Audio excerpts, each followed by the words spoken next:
उसने बोला था दोबारा मत दो इंटरव्यू, ओबीसी की सीट वो हो जाएगी क्योंकि वो भी ओबीसी से है इसलिए।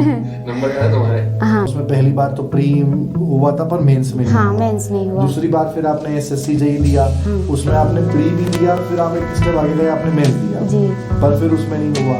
तो तुम एग्जाम नहीं क्वालिफाई हुआ, तुम मिली भी थी, तभी मैंने ये कहा था कि सिर्फ लगे रहो, जी। पीछे मत जाना, लगे रहो। यहाँ तक आए हैं, डेफिनेटली आगे भी रास्ता खुद ईश्वर बनाएगा। और वही हाँ याद है इनका जो पेज था उसमें सीमा और श्वेता थी और शालू भी थी, जी है ना? शालू। तो मेंस का भी प्रिपरेशन। तो dear students, I welcome you all on AEC plus YouTube channel. और आज का जो हमारा ये सेशन है, ये टॉपर्स टॉक सेशन है। इसमें जो हमारे AEC के प्रीवियस स्टूडेंट्स हैं उनसे हम आपका इंटरेक्शन कराएंगे, जो हमारे स्टूडेंट रहे हैं जिन्होंने क्लासरूम में हमारे साथ प्रिपरेशन की है और कई सारे एग्ज़ाम्स उन्होंने फेस किया और फिर कुछ एग्ज़ाम्स में शुरुआत में उनका नहीं हुआ तो वो डीमोटिवेट भी हुए, जो कि नेचुरल था, सभी स्टूडेंट्स के साथ में होता है। बट फिर उसके बाद उन्होंने जो कमबैक किया तो आज ये कंडीशन है उनके साथ कि उन्होंने RRB जेई जो एग्ज़ाम है वो भी उनका क्वालिफाई हो चुका है।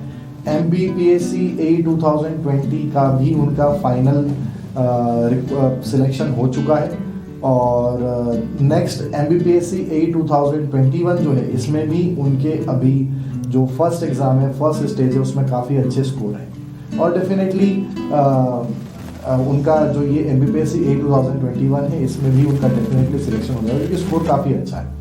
और तो अब इन्होंने कैसे प्रिपरेशन किया, कहाँ पर इनको फेलर्स मिले, क्या इन्होंने स्ट्रेटजी में चेंज लाया, ठीक है, और कौन सा डिपार्टमेंट इन्हें इस बार MBPSC AE में मिला है और कैसे ये इस बार प्रिपरेशन कर रहे हैं MBPSC AE की, पिछले बार इनके इंटरव्यू में क्या मार्क्स रहे, यही सारी चीज़ों के बारे में हम डिस्कस करेंगे। तो एक बार फिर से स्वागत करता हूँ आप सभी का टॉपर्स टॉक में। सो यहाँ पर है हमारे साथ स्टूडेंट अर्चना लोधी और बाकी इनके बारे में हम यहीं से जानें। सो अर्चना, कहाँ से आप बिलोंग करते हैं?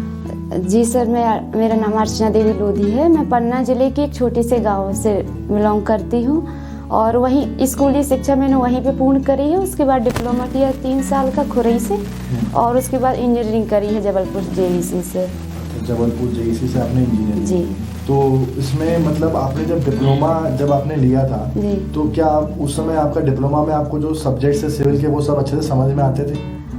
हाँ, डिप्लोमा में ठीक था पर बी इसलिए सिर्फ किया था क्योंकि यही के लिए उस टाइम पार्टिसिपेट नहीं कर पाते अगर बी ना करते। मतलब आपका टारगेट पहले से MBPSC हाँ, था? हाँ। अच्छा।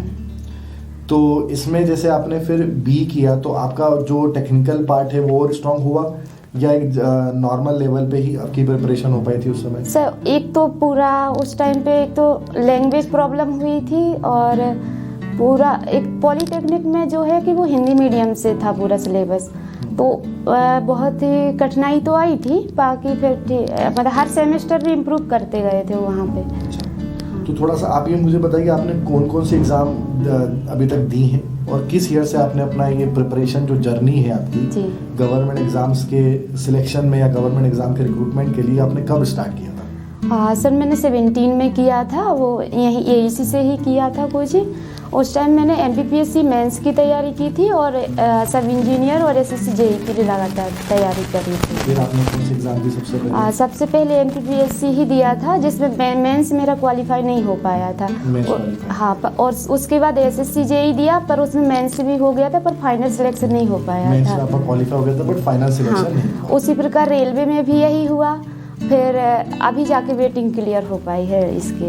वेटिंग? हाँ, वेटिंग में चला गया था, अभी जाके हुआ है इसका क्लियर। अभी जाके वो क्लियर हुआ है, ठीक है। तो इसमें जैसे आपने जैसे अभी बताया कि MBPSC एग्ज़ाम आपने दिया, फिर आपका उसमें पहली बार तो प्री हुआ था पर मेंस में हाँ, मेंस नहीं हुआ। दूसरी बार फिर आपने SSC JEE दिया, उसमें आपने प्री भी दिया, फिर आप एक स्टेप आगे गए आपने मेंस दिया जी, पर फिर उसमें नहीं हुआ। तो अक्सर ये बच्चे के पास में मोटिवेशन मतलब एक डीमोटिवेशन आ जाता है उस समय, एकदम निराश हो जाता है कि यार मैं जिस दिशा में वर्कआउट कर रहा हूँ वो मैं सही भी कर रहा हूँ कि नहीं कर रहा हूँ। पहले तो खुद के स्टेप्स पे उसको डाउट होने लग जाता है। तो ऐसे टाइम में आपने अपने आप को कैसे अपने आप को अपग्रेड किया? तो उस दौरान आप अपने घर पे ही थी या भोपाल में थी? सर मैं 17 से ही भोपाल में हूँ, बस 1 साल के लिए लॉकडाउन में घर गई थी। उस टाइम पे लग रहा था कि अभी कुछ नहीं हो रहा है, तब छोड़ देते हैं।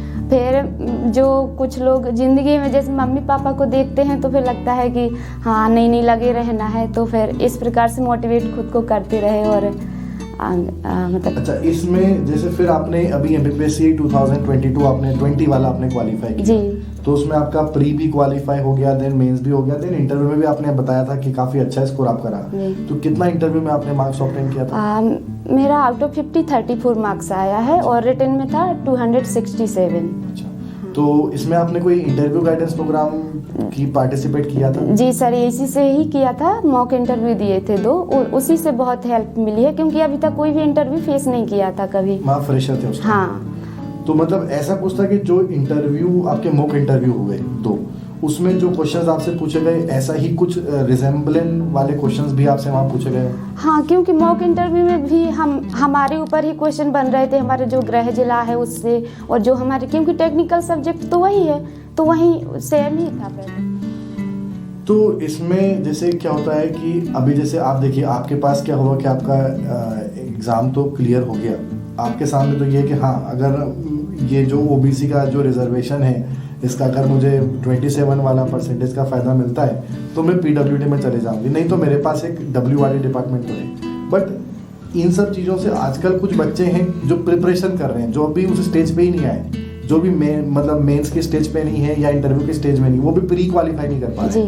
तो उनके साथ में भी ये चैलेंजेस आते हैं कि वो रिजर्वेशन के कारण बच्चे सोचते हैं कि यार रिजर्वेशन 13% हो गया तो मेरा नहीं होगा, तो मैं प्रिपरेशन करूँ या ना करूँ।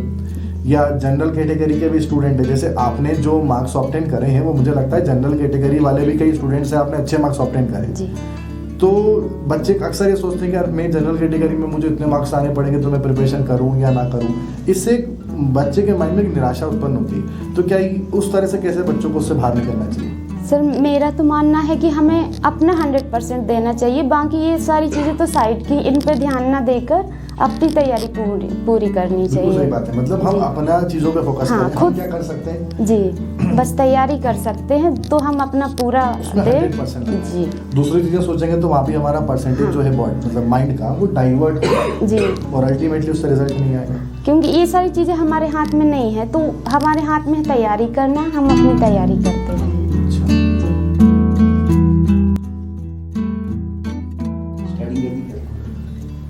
स्टार्टिंग यहीं से करी थी, बाकी फिर बीच में गैप ले लिया था। अच्छा, तो कुछ फायदा मिला? हाँ, ऑनेस्टली करी? हाँ मिला है सर। सबसे अच्छे टीचर कौन थे? सर हर्षित सर और विजय, मतलब सभी, क्योंकि सभी का कंट्रीब्यूशन होता है, बहुत सारे सब्जेक्ट हैं तो। लेकिन एक जी हर्षित सर, क्योंकि स्ट्रक्चर सर मेरा बहुत ही वीक था, तो हर्षित सर ने जो टॉस पढ़ाया था उसमें बहुत हेल्प हुई थी। आपका क्या कहना है? आपकी स्टूडेंट सिलेक्ट हो जाती है 2020 की, मतलब इतना स्ट्रगल, मतलब 5 साल का स्ट्रगल है लगभग 2017 से लेके 2022 का सिलेक्शन हो रहा है। आप कैसे देखते हो बच्चों को? बच्चों का जब सिलेक्शन होता है तो सर एक मतलब जब हम एक इंस्टीट्यूट को रन करते हैं तो क्या होता है कि बहुत सारी ऐसी चीज़ें चैलेंजेस आते हैं डेली ऑपरेशंस में और भी बाकी चीज़ों में। बट जब एक स्टूडेंट का मतलब हमें कोई आउटपुट या जो फीडबैक है, जैसे कोई भी सर्विस होती है उसमें क्या होता है कि तुरंत आउटपुट मिलता है। बट जब हम एक इंस्टीट्यूट रन करते हैं और एज अ मैं फैकल्टी देखूँ, एज अ टीचर देखूँ, तो जब एक बच्चे का सिलेक्शन होता है तो वही सही मायने में हमारा एक कंप्लीट आउटपुट होता है। कि अगर हम 4 साल से या हम 5 साल से या अगर 8 साल से मैं इस फील्ड में हूँ, तो इस फील्ड में जो मैंने आउटपुट दिया वो मेरा आउटपुट का रिजल्ट आने लगे।